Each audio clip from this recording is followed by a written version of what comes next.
Hello, friends, fiends, and fellow UB-tubers, and welcome to episode 740 of the Daily Comic and Collectible. Today, the collectible of the day is the Hasbro Toys, Marvel Comics, Marvel Legends series, Abomination Build-A-Figure Wave, Secret War Captain America action figure. Recruited by Nick Fury for an undercover mission, Captain America serves S.H.I.E.L.D. in the pursuit of justice.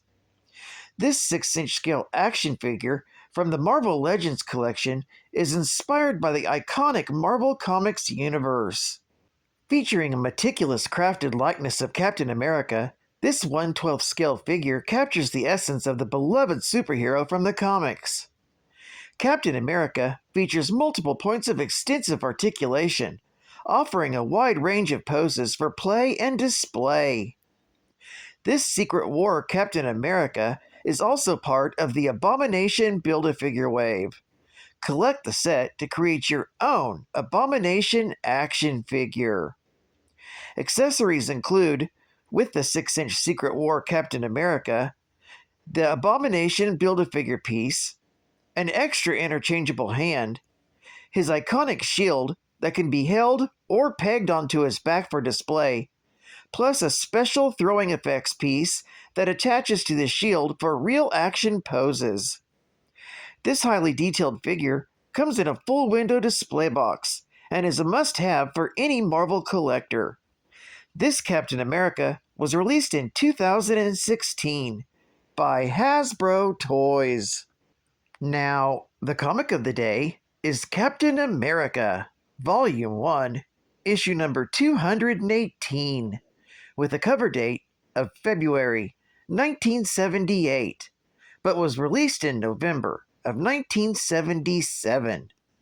This issue also features the Falcon in the title, with story by Don Glutt, art by Sal Buscema, and cover by Sal Buscema. This story is titled Newfoundland.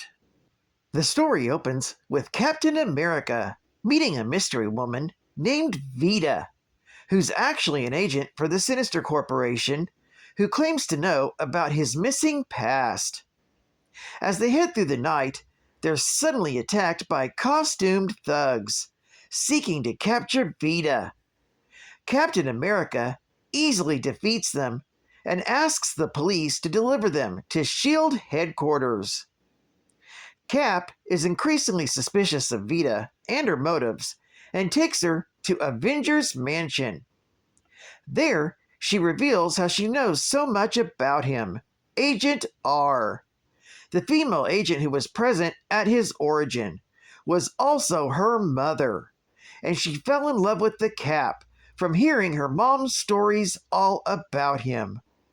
She reveals the existence of a secret diary, but they're suddenly interrupted by Iron Man, who easily embarrasses himself by mistaking her for Sharon Carter. However, the real Sharon Carter is at S.H.I.E.L.D. headquarters, moping over seeing Steve kissing Vita in the previous issue. She ends up tracking down the Falcon, who's training the new super agents. She confides in Sam, who tries to reassure her, but it does not work. Meanwhile, Iron Man tells Cap he's going to inspect the Avengers submarine for possible improvements. Cap decides to join him, asking Vita to stay behind. This is the same sub he was brought back to New York in after the Avengers discovered him floating in the water, and he wonders if seeing it again could jar loose some lost memories of his past. He listens to the tape chronicling the events of the day, and is startled to hear he was found off the coast of Newfoundland, when all these years he was under the impression that he had been picked up in the North Sea, much closer to the English Channel, where the drone plane exploded and Bucky was killed. Cap has Iron Man fly him to Newfoundland, and he drops to the ground in descent bags.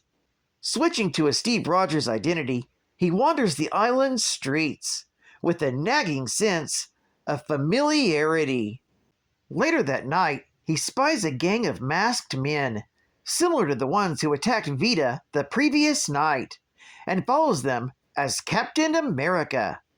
He pursues them to a pier where they're carrying boxes down through a trap door. Cap descends but is quickly spotted by the villains. He quickly beats them all down, but is suddenly greeted by a sinister voice from his past. Former Nazi spy, General Lyle Decker. Decker informs him that he's waited 30 years for Cap's return, though the hero clearly does not remember being taken there before. Decker then shows Cap what he's been working on all this time. A 12-foot-tall android duplicate of Captain America. This story is continued in Captain America, issue number 219. Geek Fact. This is considered a minor key issue, featuring the second appearance of the super agent Wendell Vaughn, who will eventually become Quasar. This issue is his first appearance as Marble Man. In his first appearance, the previous issue, he called himself Marble Boy. By January of 1979, he renames himself Quasar in The Incredible Hulk, issue number 234.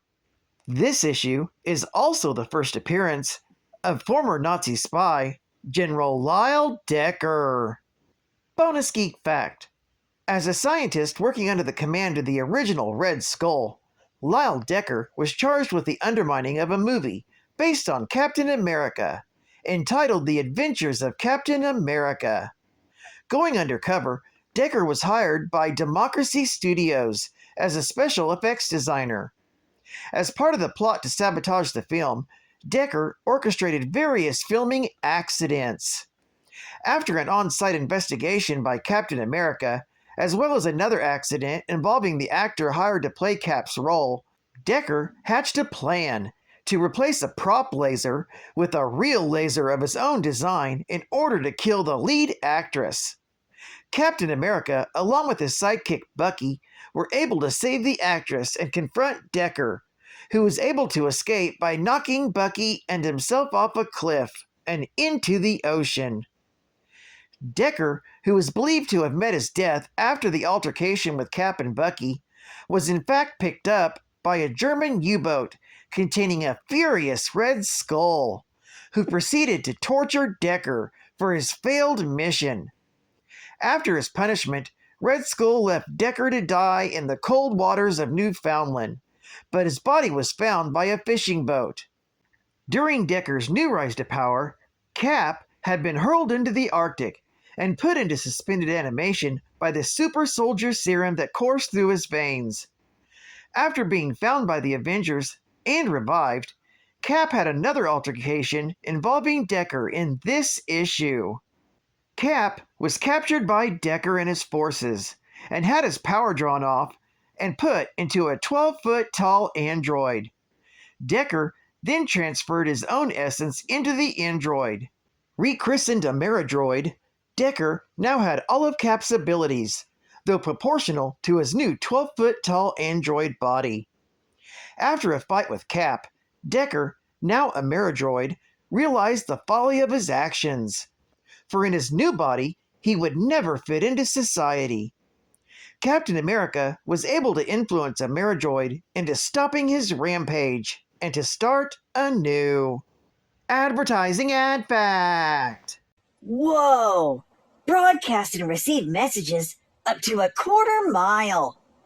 With the new space-age solid-state electronic walkie-talkie. Wow!